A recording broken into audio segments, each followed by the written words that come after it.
यो कथामा जबरजस्ती कैद, पारिवारिक दुर्व्यवहार र यौन हिंसा जस्ता जघन्य अपराधहरू जोडिएका छन्। कृपया भिडियोलाई अन्तिमसम्म हेर्नुहोला।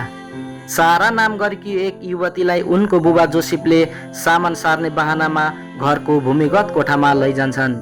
त्यहाँ पुगेपछि साराले र्याकको पछाडि एउटा गोप्य कोठा रहेको थाहा पाउँछिन्। सुरुमा त उनले खासै वास्ता गर्दिनन्, तर केही समयमै उनको बुबाले सारालाई त्यही कोठामा थुनेर राख्छन्। साराले ढोका ढकढकाउँदै आफ्नो बुबालाई ढोका खोल्न आग्रह गर्छिन्, तर बुबाले नसुनिकन जान्छन्। साराले सुरुमा यो अस्थायी कुरा होला भनेर सोच्छिन्, तर जब उनले आफ्नो दैनिक जीवनमा प्रयोग हुने सामानहरू त्यहाँ देख्छिन्, त्यतिखेर उनी निकै डराउँछिन्। त्यहाँबाट उनी धेरै भाग्न खोज्छिन्, तर धेरैचोटि असफल हुन्छन्। उनका बुबाले उनलाई बाहिरी संसारबाट धेरै अलग राख्छन्। उता परिवारका अन्य सदस्यहरू सारा हराएकामा धेरै चिन्तित रहन्छन्।